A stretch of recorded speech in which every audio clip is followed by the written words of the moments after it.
নমস্কার বন্ধু। Malay Mukhopadhyay, confederation of state government employees. বন্ধু, আজ 17 ডিসেম্বর, সময় রাত 8টা 30 মিনিট। সময়টা বললাম এই কারণে যে এখনো পর্যন্ত যখন ভিডিও করতে বসেছি তখনও পর্যন্ত সুপ্রিম কোর্টে স্পেশাল বেঞ্চের কোনো কজ লিস্ট হয়নি এবং আমাদের যে ডিএ মামলার ভার্ডিক্টটা আগামীকাল বা 19 তারিখ প্রকাশ পাবে কিনা সেই ব্যাপারে আমরা কিন্তু আজও এই মুহূর্তে অন্ধকারেই আছি। এখন একটা ক্ষীণ আশা 19 তারিখে রায় প্রকাশ পাবে। বিভিন্ন ইউটিউব বলেন, সোশ্যাল মিডিয়াতে বলেন, ফলাও করে প্রচার হয়েছে। কর্মচারী সমাজ, অবসরপ্রাপ্ত কর্মচারী সমাজ বিভ্রান্ত, আমরাও বিভ্রান্ত। অনেকেই ফোন করে জানতে চাইছে 19 তারিখের পরে পরবর্তীকালে তো সুপ্রিম কোর্ট বন্ধ। হ্যাঁ, 19 তারিখে শুক্রবার যদি ভার্ডিক্ট না বেরোয়, 20-21 শনি রবি পরবর্তী 22 তারিখ থেকে আগামী বছর অর্থাৎ জানুয়ারি 2 তারিখ পর্যন্ত সুপ্রিম কোর্ট ছুটি। 3 তারিখ শনিবার, 4 তারিখ রবিবার, পরবর্তী 5 তারিখে সুপ্রিম কোর্ট আবার খুলবে। অর্থাৎ যদি আগামীকাল না হলে 19 তারিখে যদি ভার্ডিক্টটা বেরোয়, তাহলে আজ রাতের মধ্যে যেহেতু প্রকাশ পেল না, আগামীকাল তা প্রকাশ পাবে কিনা সেটা কিন্তু আমরা এই মুহূর্তে বলতে পারছি না। কারণ দেখুন, সর্বোচ্চ আদালত, আমাদের যে সর্বোচ্চ আদালতের আইনজীবী, তারাও এই কথা বলছে যে মলয়বাবু, যে আগামী 19 তারিখে আপনারা বলছেন, কিন্তু সেই ব্যাপারে তো আমরা কোনো নিশ্চিত না। তারা বলছে হয়তো জানুয়ারিতেই প্রকাশ পাবে, কারণ এই 2 সপ্তাহ ছুটি পাবে। তার মধ্যে যদি লেখা না হয়ে থাকে রায়টা, তাহলে এই 2 সপ্তাহ সময় পাওয়ার পরিপ্রেক্ষিত তারা হয়তো রায়টা লিখবে। তার পরবর্তী জানুয়ারি মাসে কোনো একটা দিনে হয়তো রায় প্রকাশ পাবে। কিন্তু আমরা সত্যি কথা বলতে কি, আমরা ভেবেছিলাম যে রায়টা সেপ্টেম্বরের 8 তারিখে শুনানি শেষ হয়েছে। আমাদের সরকারকে 2 সপ্তাহ, আমাদেরকে 1 সপ্তাহের মধ্যে রিটেন সাবমিশন করতে বলেছে। আমরা করে দিয়েছি। সেটা যোগ করে আমরা দেখেছি সেপ্টেম্বর চলে যাওয়ার পর অক্টোবর মাসে 2 সপ্তাহ ছুটি থাকার প্রেক্ষিত, মাফ করবে, প্রেক্ষিত যে অক্টোবরের লাস্টের দিকে বা নভেম্বরের কোনো একটা দিনে হয়তো রায়টা প্রকাশ পাবে।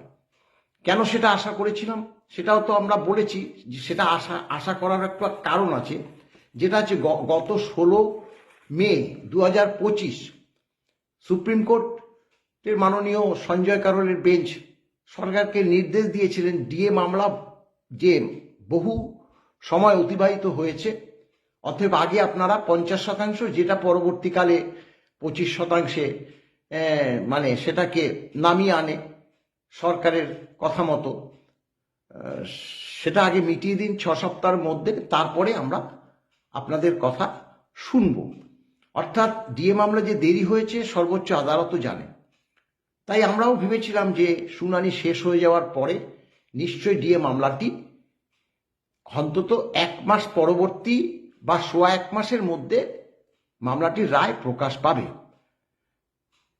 কারণ এই 1 মাস 1.25 মাসের ব্যাপারটাও কিন্তু আমরা যেটা ধরেছিলাম যে উচ্চ আদালতেও কিন্তু রায় রিজার্ভ ছিল, ট্রাইব্যুনালেও কিন্তু রায় রিজার্ভ ছিল। সেখানেও আমরা দেখেছি কোনোটা 1 মাস 12 দিন, কোনোটা 1 মাস 17 দিন, এরকম সময়ের মধ্যে প্রকাশ পেয়েছে।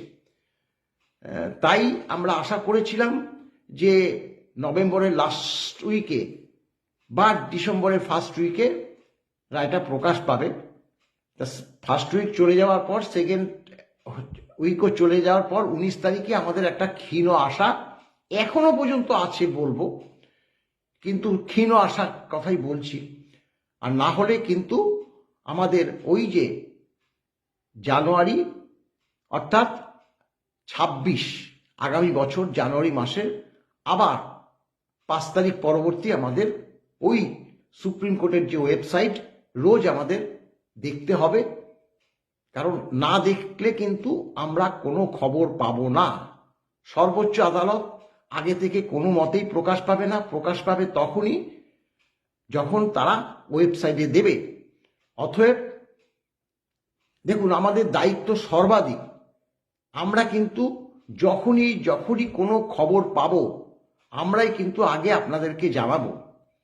এখন দেখুন, আমরা শুধু এইটুকুই বলে আপনাদেরকে সান্ত্বনা দিতে পারি যে অনেক সময় সুপ্রিম কোর্টে তো অনেক সময় অতিবাহিত হয়েছে। আপনারা জানেন যে গত 28শে নভেম্বর 2022 থেকে 7ই জানুয়ারি 2025 এই পর্যন্ত মামলাটা শুনানি বারংবার উঠেছে, কিন্তু মামলাটি হয়নি।